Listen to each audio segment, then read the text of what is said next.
We are on our way to see the Nina and the Pinta, two of the 3 flagships that Christopher Columbus sailed with in 1492. And this is in Cape Girardeau, Missouri. So hopefully we have a great time and the kids enjoy it. And I know Sean's excited for some history.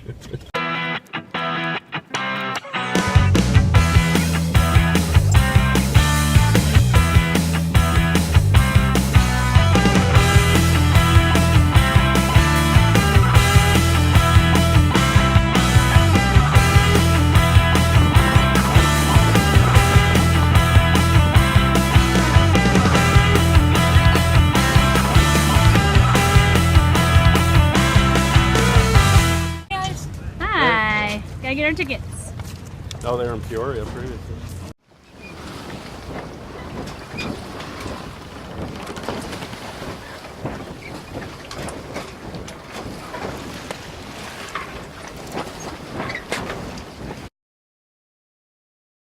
And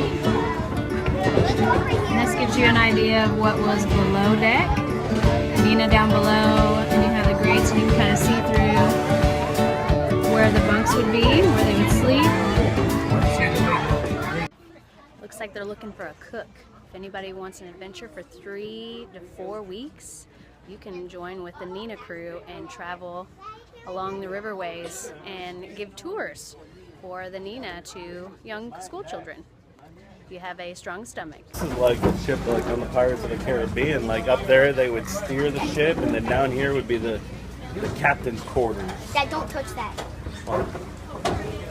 Might knock over the ship. No.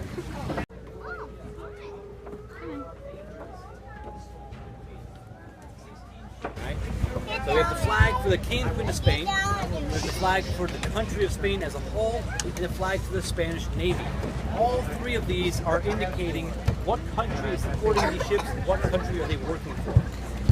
And then in the very, very, very back of our ship we have our Pinta flag and our American flag, which are not historically accurate, but they are still important to have on board. Excuse us. We are registered in the United States, and we do travel within the United States all year long. So of course we have our American flag is back there proudly on display.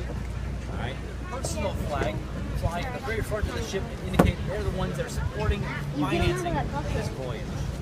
Alright, now on the mainmast, in the middle of our ship at the very, very top, way up there, 63 feet above the water, give or take 2 inches, is this flag right here. It's got a castle and a lion. This is called the Castile y León, which is Spanish for castle and a lion. It's a very creative name. But this was basically the first Spanish national flag. It's symbolic of King Ferdinand and Queen Isabella's 2 kingdoms coming together for their marriage. Between the 2 of them, they controlled most of modern-day Spain. Right? So by the end of their kingdom, by the end of their monarchy, they had brought together Spain as we know it today. And that whole area, they control all of it. Right? So this is the first Spanish national flag symbolizing their 2 kingdoms coming together. Alright guys, now that we're done with our tours and checking out the ships, Dax, can you tell me the names of the 3 ships that Columbus sailed? The Pinta, the Nina, the Santa Maria. Good job. Maya, can you tell me something about the ships that you saw? That was neat. They have a little house.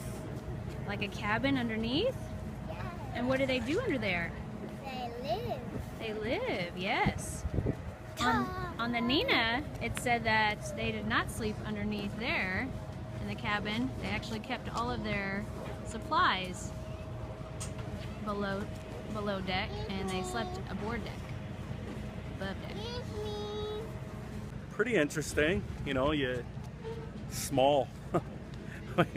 When you've taken a cruise and you've seen how big those ships are compared to these ships, and now they're exclusively on rivers.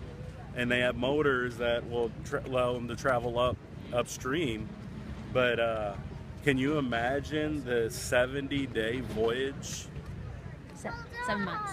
7-month voyage from, Europe to America? That'd be nuts. On these small ships and in the ocean. I mean, the waves on the ocean are, it just had to be scary. Constantly, And then to think that all they did was sleep on the deck for the most part. you know, it would just get old quick, you know. They said they would lower animals down to the bottom, but the animals actually would not touch the ground. They would sit there in slings so they can rock back and forth so they wouldn't break their legs and stuff with the choppy oceans. I mean, just that in itself tells you craziness. I would definitely recommend visiting the Nina and the Pinta. It was a fun little experience, learning some little tidbits that they use. Yeah, thanks for having us. Putting tar all around the outside, that's why they're black in color, to seal the ships against the water. Also, the fact that Christopher Columbus changed the type of sails, the lateen sails to square sails, as they got into the Atlantic Ocean to have more of the wind power. So we're here in Cape Girardeau, Missouri, right on the riverbank. And I'm going to walk over here and just show you how low the water is. You know, think about it over there. And to think, I'm standing here at, in a sense, river's edge. And to think, way up there, there's Monica, is where the flood gates are. So think about this, man. When there's big floods, I mean, that water, look at the difference over here. I mean, from all the way over here to way up here, that flood water can get. I mean, that's a lot of water. That's probably 5 or 6 of me standing on end to end. So just, you know, when you hear about these flood situations and they're up on the flood walls and you got the big flood gates over here that are closed, think about how much extra water that is.